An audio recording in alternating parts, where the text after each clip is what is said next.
Pooja?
Hello, hello.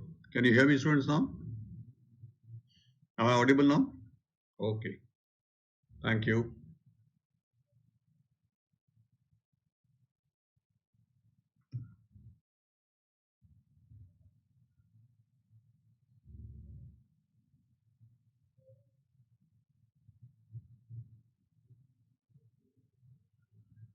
All right. So, good afternoon to you, students. Meeting after a long time. I hope all of you must have done your exams well. So, this is yeah. Now, because we are starting after a very long time, it has been decided that we'll carry out the revision for this week because I was told that you are going to shortly take a midterm. Are you able to hear me?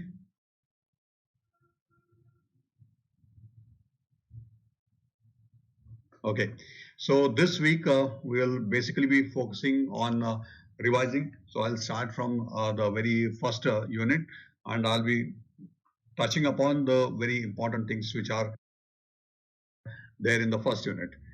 You can keep posing me the questions in case wherever you are not able to understand. So let's start with what is data structure. A data structure is a method of organizing and storing data which would allow efficient data retrieval and usage. Yeah. So the point to be noted over here, the way the data is being organized. Can anybody give me now? You have already gone through this. Any example of data structure? Any one example? Aman Singh. Just wait, please. Aman Singh. Any one example of data structure? That is very good. Yeah, very good. Nanika, cues, good. Okay, good. Stacks, good. Fine. So thank God you're remembering what has been covered. So data structure is a method of organizing and storing data, which would allow efficient data retrieval and usage.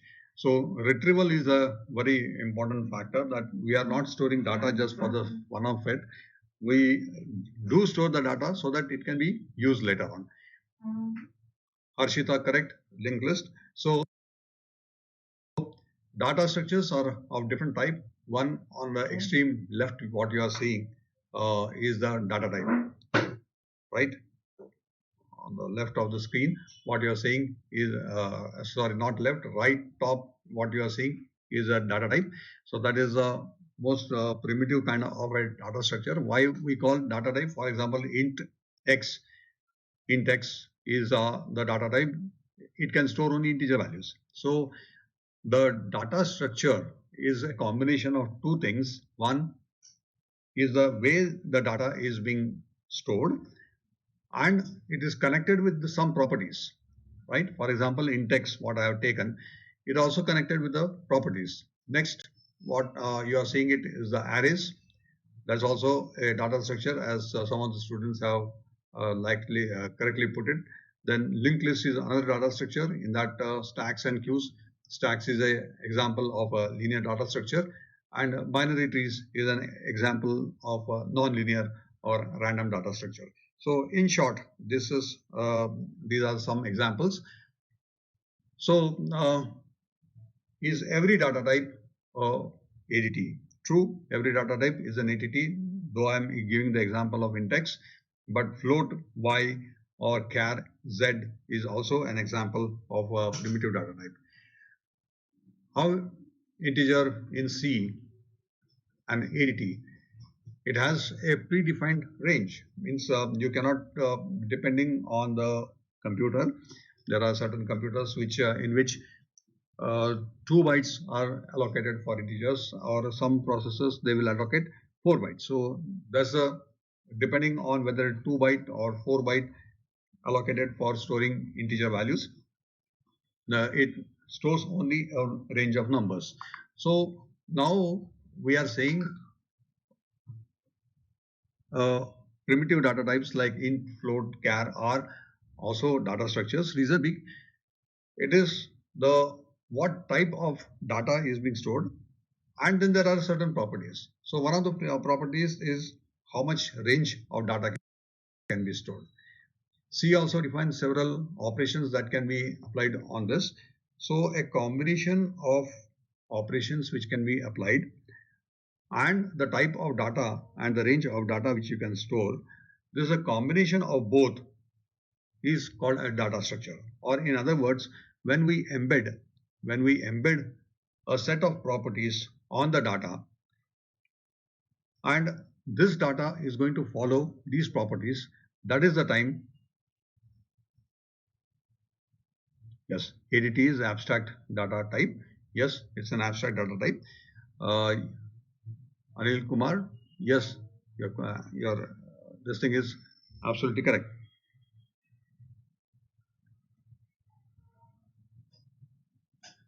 So the operations like addition, subtraction, multiplication, division can be performed. So I'm just giving some examples of what properties this particular data is going to have. So C explicitly defines these operations on integers. We expect certain results on that. So this is one example. So dividing two integers should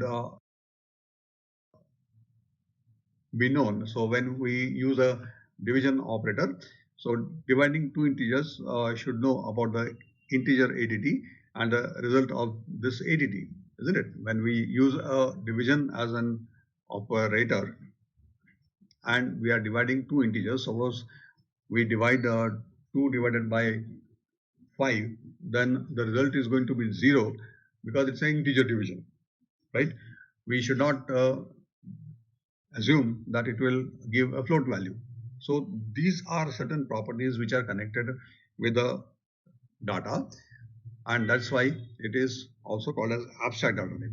Why we say abstract data type? For the simple reason that at an abstract level means we are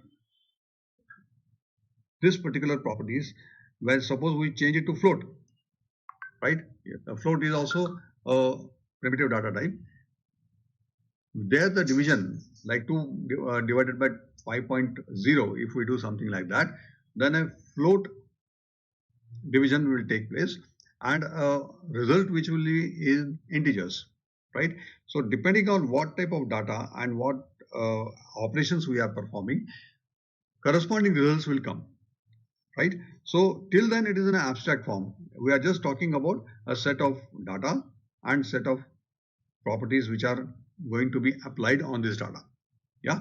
So since we are talking about a set of data and the properties, we are talking in generic terms. Therefore, it is abstract. But when I go to a specific, for example, I gave an example of 2 divided by 5 is 0 and 2 divided by, say, 2 divided by 4. So 4, not 4, 2 divided by 4.0 will give 0.5, right? Is the voice breaking? Hello? Hello? Am I audible? Sometimes it is breaking, so okay. I'll try to go a little slow. How is it now? It's breaking. It's breaking. Hello? Hello? Hello? The voice is breaking. Hello? Hello? Hello? Hello? Hello? Hello? Fine, sir. Hello? Hello? Am I okay now? Am I audible now? Okay, fine. So that's why we say it as an abstract data type.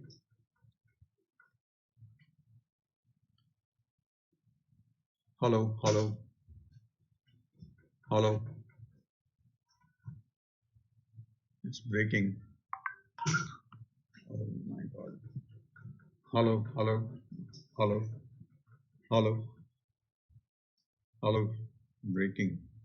My goodness. Just a minute. Let me contact the hardware guys.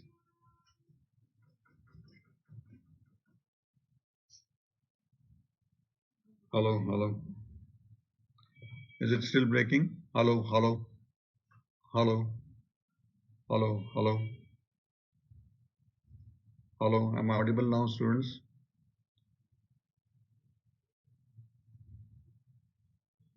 Am I audible? Hello? 1, 2, 3, testing. Hello? Hello?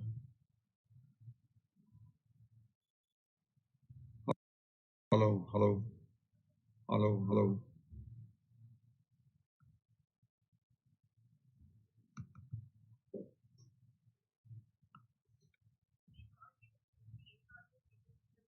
Clear?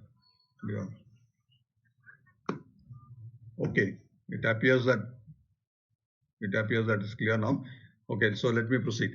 So the question of abstract data type is a data type packaged with the operations that are meaningful for the data. Yeah. So if this is that, then we encapsulate the data and the operations on data and hide them for users. Means user is not bothered about how the operations are performed. User is only just given information that these are the operations which will be performed. For example, I just gave you an example 2 plus 2. Inside the computer, a function gets called and that function will do binary. It converts decimal 2 into binary and finally gives the results into decimal form, right? So the conversion of this decimal to binary and internally adding 2 plus 2 in a binary format, but giving the results in the decimal format, all job is done inside, right, with a plus operator. So the user is not bothered about what code is written to take 2 plus 2 and do the addition operation, convert that into a binary, do the addition and reconvert them back into decimal and display it on the screen. So user is not bothered about how this job is done. User is only given information that use plus operator in case you want to add two things. So that's what I mean. We are encapsulating the data and the operations on the data and hiding them from the users. Means the details of what operations and how these operations are performed is hidden. Only the user is given the message that if you use this operator, this job will be done. Now, three basic things which are there. One is the definition of the data. Two, definition of operations which can be performed on this data. And finally, encapsulation of the data and the operations. encapsulation of data on these operations. These are the three basic things which are required for every abstract data type. In the probably next semester, when you are going to learn Java, you will be coming across classes, right? In the classes also, there are certain abstract data types. So please try to link what I am talking right now, because it is not just in this semester it will be taught and you should be forgetting. It's going to continue when you learn object-oriented programming, maybe C++ or Java. So abstract data type is going to separate the use of data structure from the details of its implementation. This is the principle underlying the use of abstract. Therefore, that abstract, the very word abstract means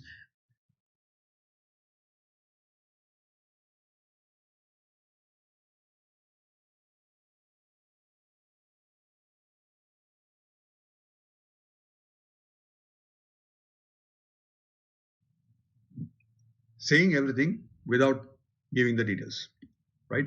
So it's kind of a already details of how these operations are performed. We are going to just know what operations can be performed. In other words, the user of abstract data type need only to know that a set of operations are available for the data type, but user need not know how they are applied. Okay, so linear and non-linear data structures. We can divide the data structures into two parts, linear and non-linear, or sometimes it's called as random. The data structure is said to be linear data structure if the elements are in sequence. Examples: arrays, stacks, queues, linked list, because they are arranged in a sequence. For example, stacks, last in first out. So the topmost element till the time it is popped out, you can't go to the second topmost element in the, isn't it? So you have to go in a linear fashion, as in the case of stack. On the on the other way, queues, right? First in, first out. So in the elements of, if the elements of data structure do not, are not arranged in a sequential order, are arranged in a sequential order, then they are data type or linear ADT. When they are not arranged in a linear sequential order, then it is called as non-linear or random. The examples of just a minute, I lost you.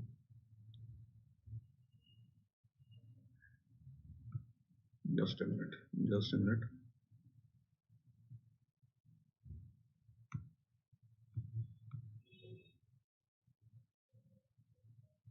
Which slide you want? This one or the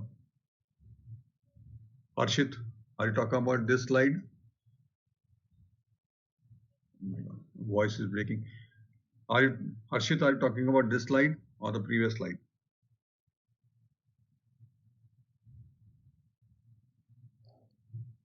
Harshit, are you talking about the previous slide or this slide? What do you mean by second slide? The slide which is on the screen?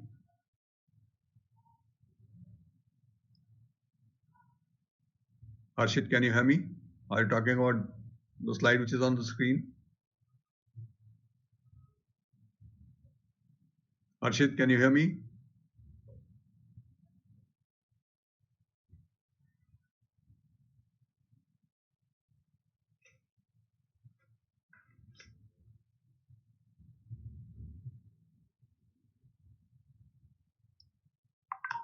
Are you talking about this slide? Harshit?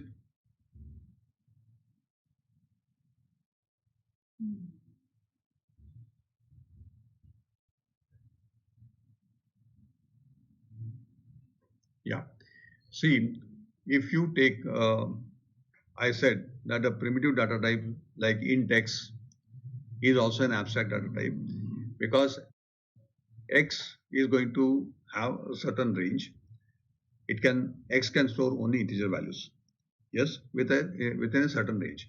Now certain operations can be performed on integer, that is addition, subtraction, multiplication, division, So these operations can be performed. So a combination of what data can be stored in X and what operations can be performed on this X. So a combination of these two together is called an abstract data type, ADT, right? So C explicitly defines these operations on integers and what we expect as a result, isn't it? So one of the example which I am showing you at the bottom of the screen, int divided by int results into an int. So if you divide 2 by 5 and both being integers, the result is 0. If you divide 5 by 2, the result is going to be 2, not 2.5, right? So that's what I'm trying to say. Have you understood, Harshit, this slide?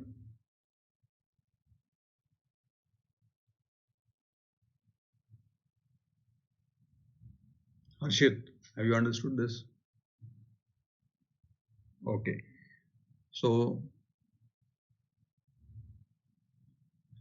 now I was talking about the linear and the non-linear. I was talking about the linear and the non-linear.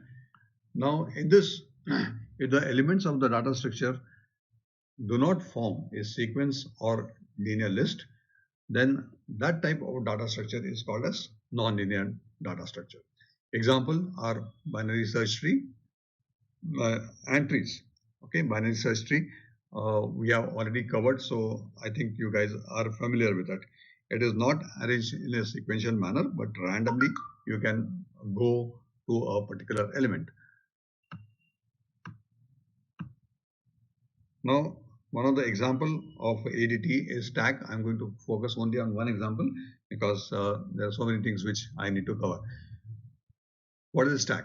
A stack is based on the principle of last in, first out. So this is the, when we are creating a data structure, this data structure should adhere to this particular policy of last in, first out.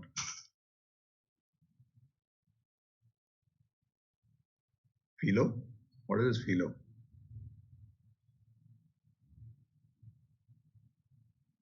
Anil Kumar. What is this Philo?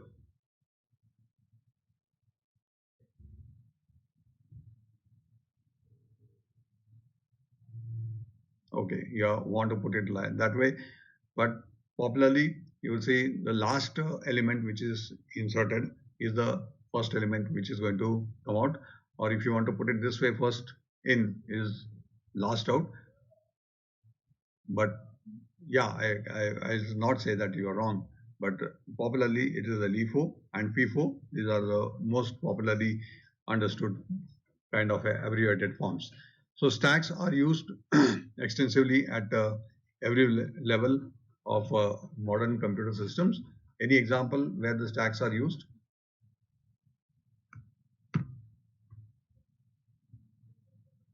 Any example where the stacks are used?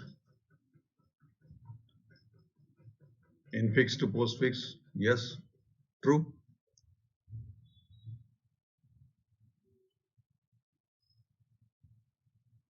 History of web pages,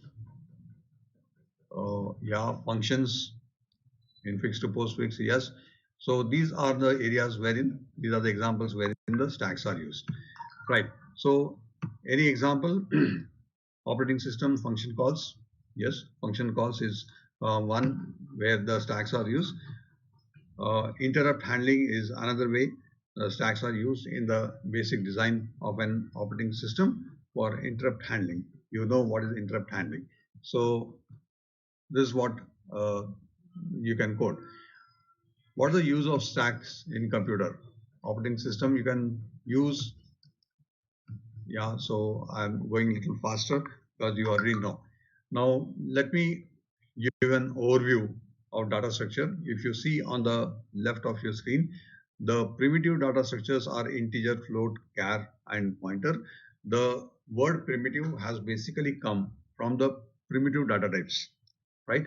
Int, float, char, pointer. Definitely they are primitive data types.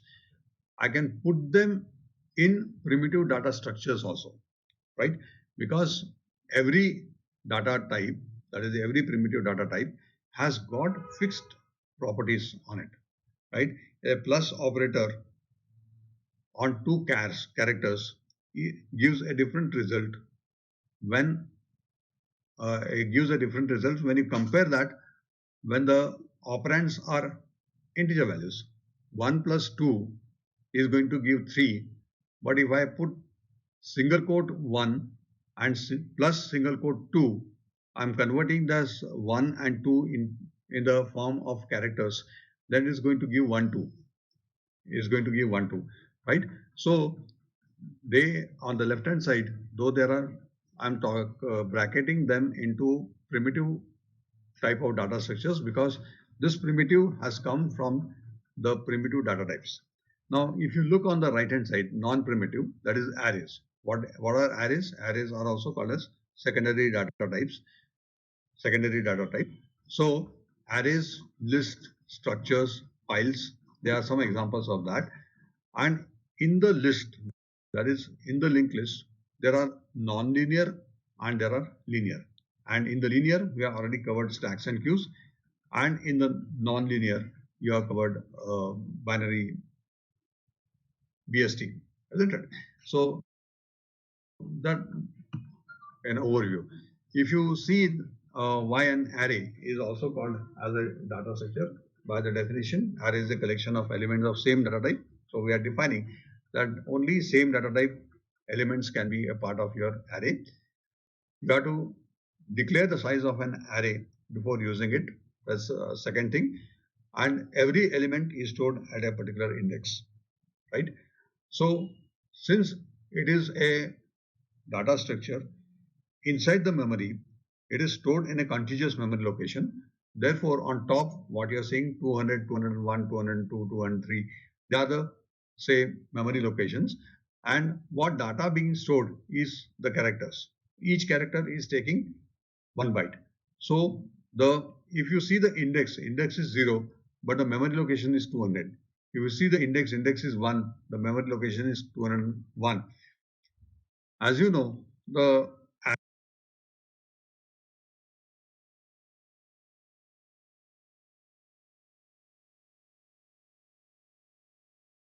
array is a collection of elements of there. Compare that with int x, comma y, comma z. X, y, and z not necessarily will be in contiguous memory location.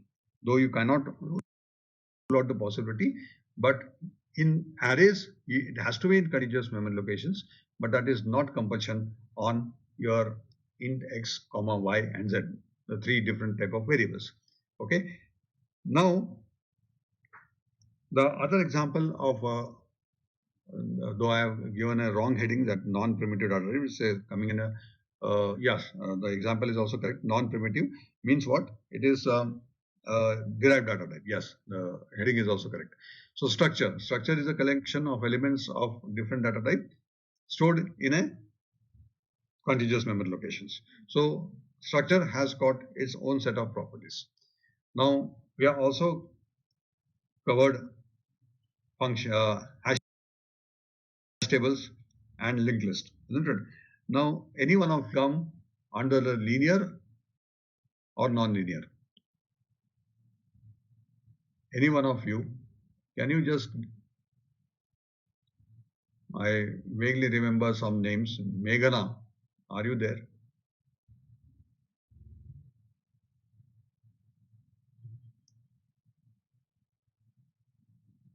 If you recollect, we already covered hash functions, hash tables, and the way the things are stored. Linear. Okay. Good. Nandika, can I ask you why it is linear?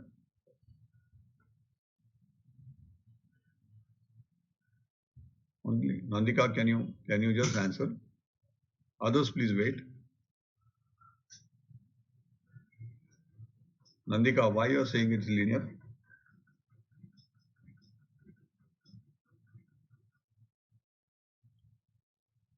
K Nandika.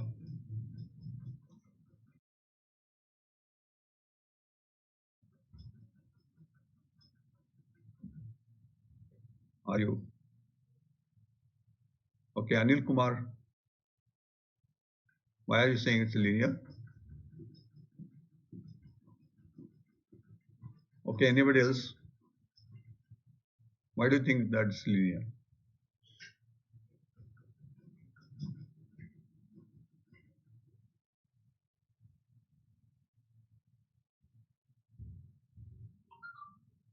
Right. Allocate pointers.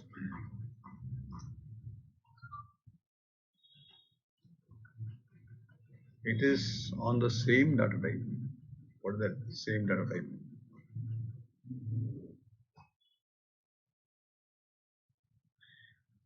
Okay, fine. So let me explain contiguous memory location.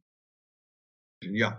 So what's going to happen? See, in this case, see when we studied this hash functions and hash tables, if you remember uh, the example which I am saying over here, suppose the array which I am taking, the size of the array is 7, right? So the hash function is going to have a division factor of 7, right? Then a key are taken. The key are taken. For example, 15 is the key. 15 is the key. And for 15 key, you are dividing that 15 by 7, right? 15 by 7, 15 percentile 7, not divide.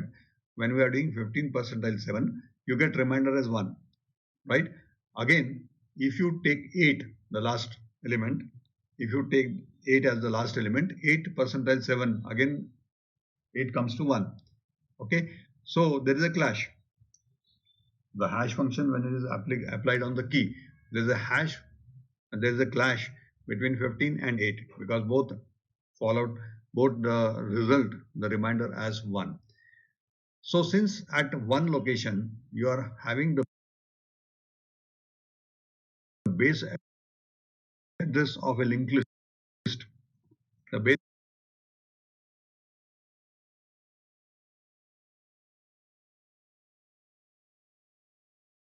address of a linked list, first it is storing 15 and next it is storing 8. This linked list of list is an example of linear for operations on stacks is empty, is boolean,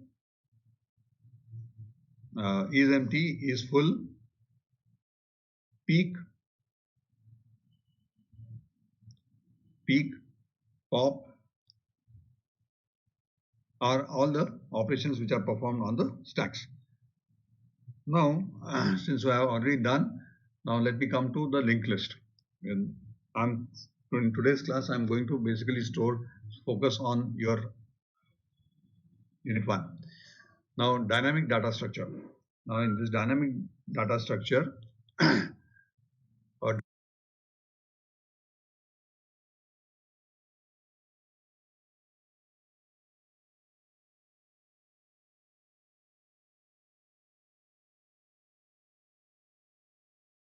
data structure that grows or shrinks during execution, right? Same data type of growing or shrinking. So it's not a dynamic data structure, but I can or I can remove or leave, which cannot happen in array. In array, once I declare the size of an array, it's going to occupy that much of memory in your RAM. Okay, but in a dynamic data structure, for example, linked list, we can do that. So in linked list, there are two things which are very important. It should have a self-referential structure. It should have a self-referential structure means what? Uh, a structure which points to itself. A structure which points to itself and can be linked together to form useful data structures such as lists, queues, stacks, and trees. Isn't it? You have created stack using an array, and you are also created stack using linked list in your previous classes. So there are two data structures to solve a problem.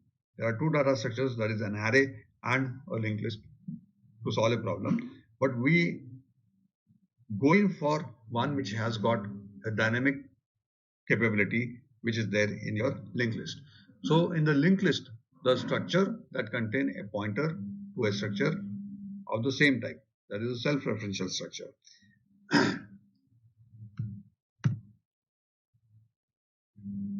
And it's terminated with a null pointer. Diagrammatically, a linked list should, this is what? This is the pointer which points to the very first node. This first node is self-referential structure. How? It has got a capability of storing the data, right? The data could be integer, float, character, or a combination of all this. And it has got a second element which is pointing to the base of a same structure. Therefore, it is self-referential structure. So, in this linked list, you should have a pointer pointing to the base address of the very first node. And in this self-referential structure, you should have a provision for storing the data, and you should have the provision for storing address of the next node, right? Similarly, as we are seeing it over here, the last node should be pointing to null. That's what I'm trying to show here, terminated with the null. That is, the last node should always point, the pointer in the last node should always have the null value, only to determine that that's the last node. Okay, so from here, what I'll do, yeah, so the thing is that you create a node, structure in data, struct node, pointer next. So what is this pointer next? It's nothing but a pointer of struct node type. Pointer of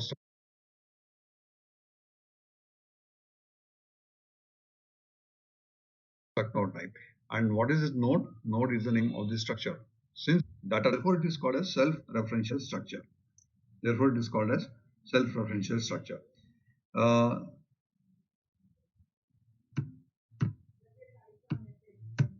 Yeah, so what I'll do, I'll quickly move to something which is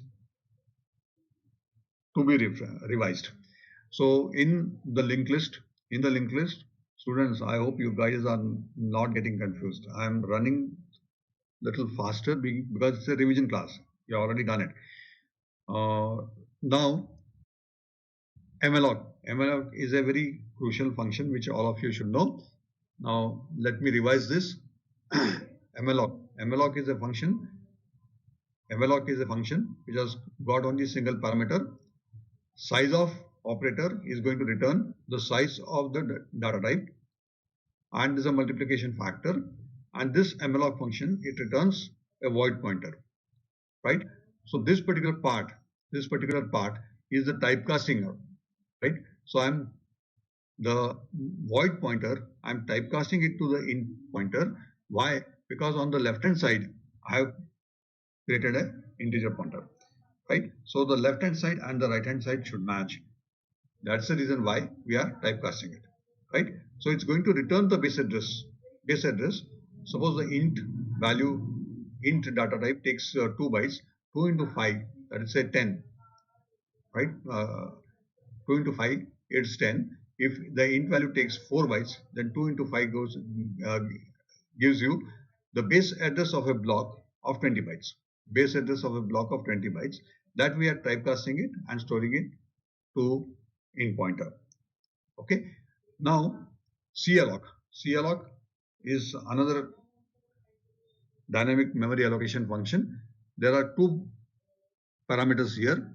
One is the size, separated by size of with a comma, right? That's make it 2 bytes, 2 parameters.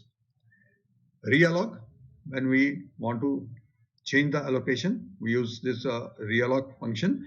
And when we want to free the value which is stored in the pointer, we use the free function. Right? So these are some functions which you must definitely keep it at the back of your mind. Now let me straight away go to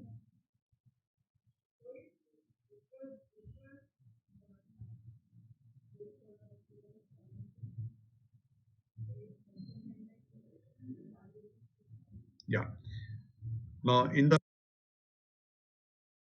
linked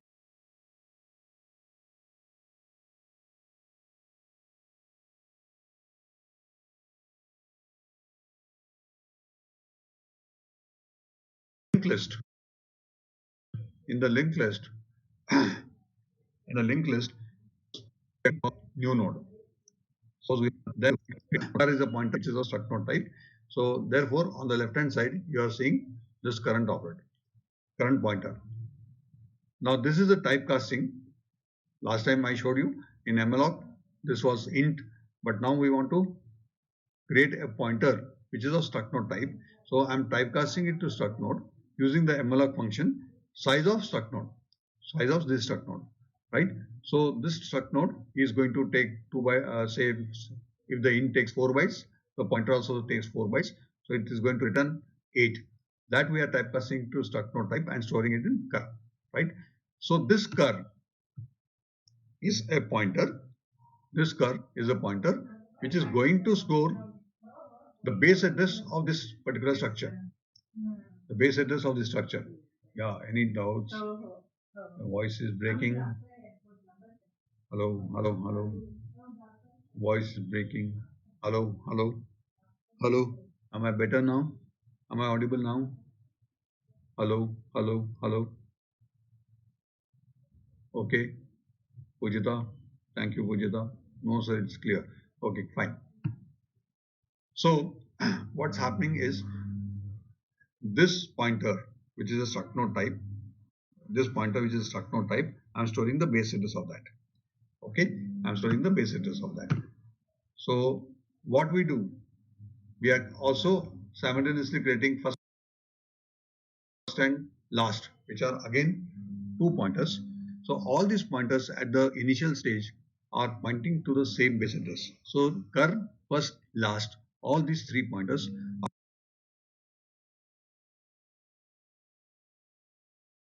are going to point to the base address. So this is a starting point. Therefore, that's what is happening. The node is to assign to the end of the list, although it could be added. Means in a linked list, you have the full liberty of adding the node at the beginning, adding the node at the end, and adding the node in between. Right? But of all the 3 possibilities, the simplest is adding the node at the end. Now, insert and end. Now, what are the steps which should be taken to insert it at the end? Firstly, we create a new node. Firstly, we create a new node or an isolated node, which is popularly called, and this base address of this isolated node is stored in cur, which is a pointer of struct node type, which I had shown you in the previous slides. Now, what job I am doing? I am insert at the end. So I prompt the user enter the next element to be inserted into the linked list. So we are making an assumption that already certain number of nodes are existing. So we are prompting the user enter the next element. Then we are creating this cur, and that's what I'm showing it over here. And cur of data, since cur is a pointer, so we use arrow operator, not a dot operator. Cur of data means at this particular location we would like to store the value. So suppose the user is giving say 10, the value gets stored over here. Now cur of link is equal to null. So since it is an isolated node, we are storing this as a null value. Okay. Now coming to this, last of link is equal to cur. Now let's make an assumption that this is the last node, which is pointing to the previously existing last node, right? When I am calling, I am creating an isolated node, and that isolated node should become the last node. So presently this is the last node. So last of link, which is having a null value, last of link which is having a null value, that last of link is going to get replaced with, presently it is having a null value, that is going to get replaced with the base address of the isolated node, with the base address of the isolated node. Therefore, this last of link is equal to cur. Now, this last, right? This last no more remains last because now this has got added as the last node. So this last node should, this last pointer should shift from the existing last to the new last, right? So what we do, we say last is equal to cur and bring the last over here. Okay, so that is how we are adding this. Next, insert at the beginning. So same process, we are creating a cur. I will not run over, you already know how to create a cur. We are storing the data. Now this is the pre-existing linked list which has got some first node, right? Now since we are attaching this newly created node as the first node, so this no more remains first node. So what we do next step, cur of link is equal to first. We connect this isolated node to this at the beginning, right? What is to first? First is a pointer which is having the base address of the first node, right? So cur of link presently, which is null, that gets replaced that gets replaced with the base address of the existing first node of the linked list. That's what we are making it over here, right? So cur of link is equal to cur. So now this cur, this particular isolated node becomes the first. So what we do, this particular pointer,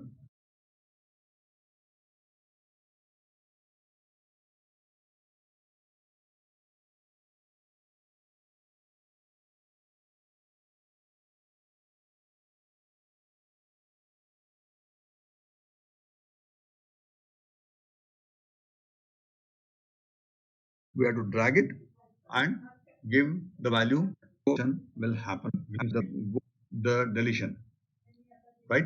Deleting a node from the list. Students, I hope you guys are, this is a revision class, I'm not going to go on each and every slide. I hope you guys are with me. Voice is breaking a lot. Hello, hello. Surat Tiwari, hello, hello. Is it still bad? Hello, hello. Sai Surat Tiwari, is it still bad?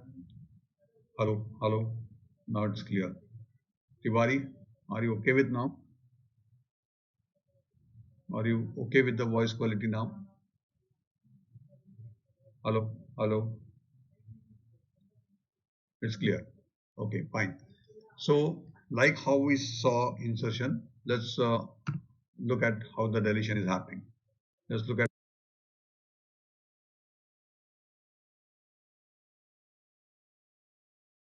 how the deletion is happening.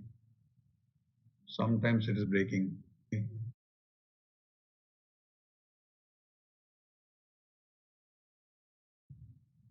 Anil Kumar, how is it now? Is the quality okay, Anil?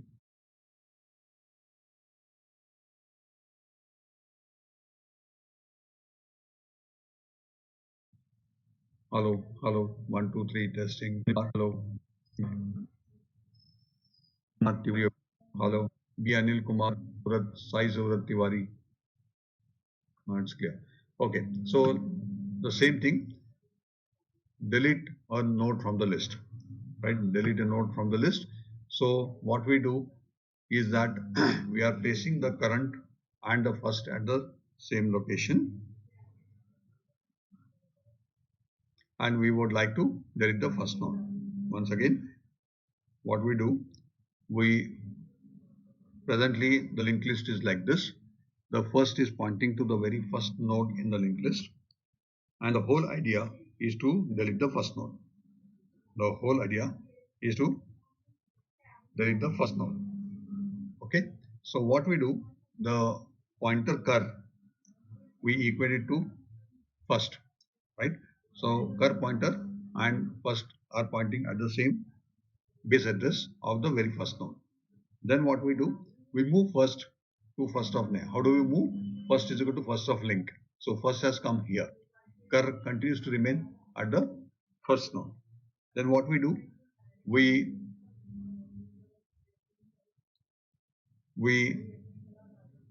cur of link is equal to null. and wipe it out.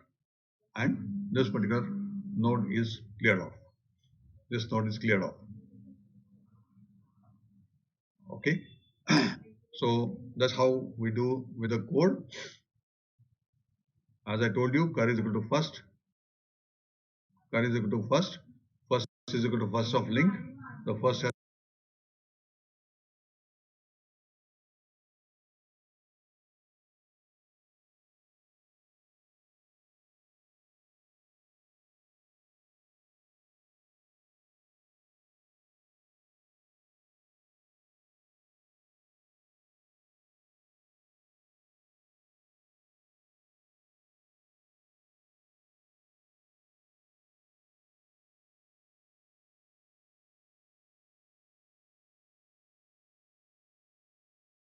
advanced to the next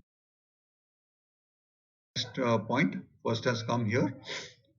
Then link. So what we do, we give a prompt on the screen saying that go to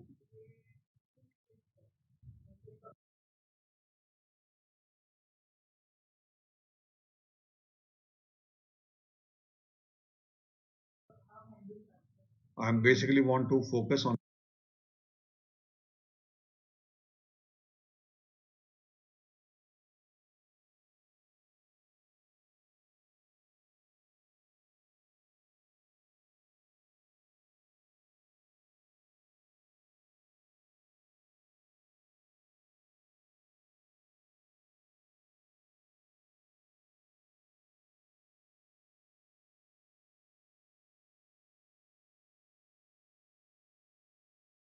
you are getting a question in the first minute, write a code.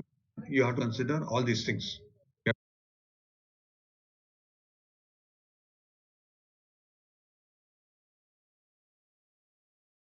have to consider all these functions. Means what? A code create a function, write a code to insert beginning this anywhere.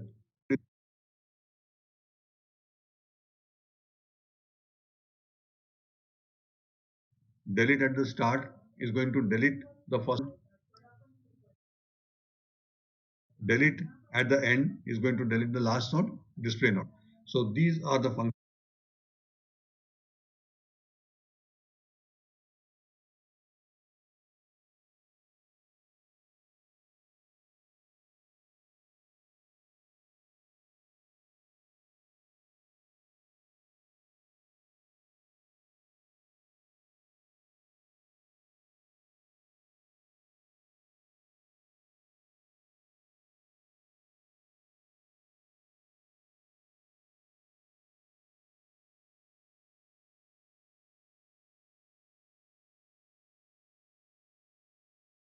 Which you have to consider. Okay, so this is roughly going to cover your link list. You guys already there. Now I'll go through the link and Harshit, I'll ensure that it's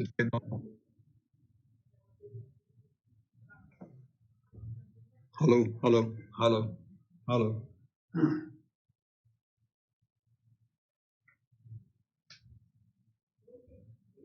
hello, hello, hello, hello. Am I audible now? Hello, hello, hello. Am I audible now? Hello, hello. Is the voice breaking, students?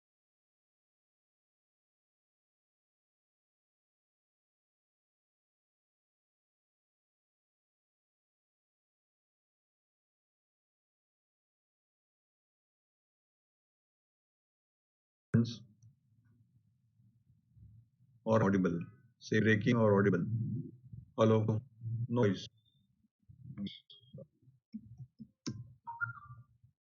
Hello, hello, hello, hello, hello, hello, hello, hello, hello, hello, hello, hello, hello, hello. Can you hear me, students, now?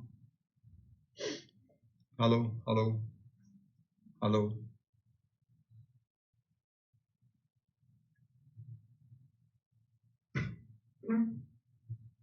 Hello, hello,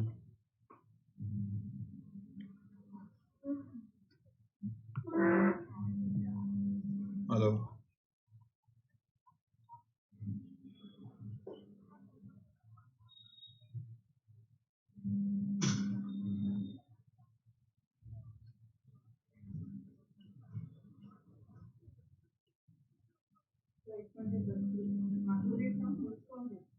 Hmm.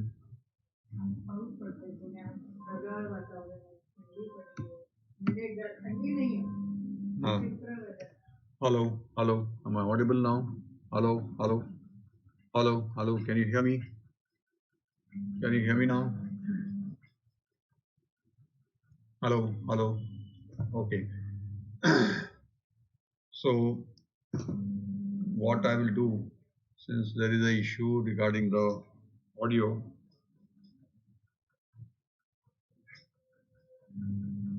I'll stop the class now, and we are going to have quiz.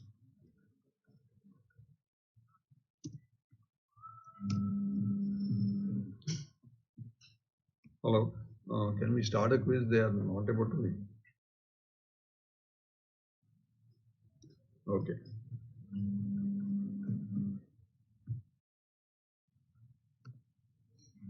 Okay.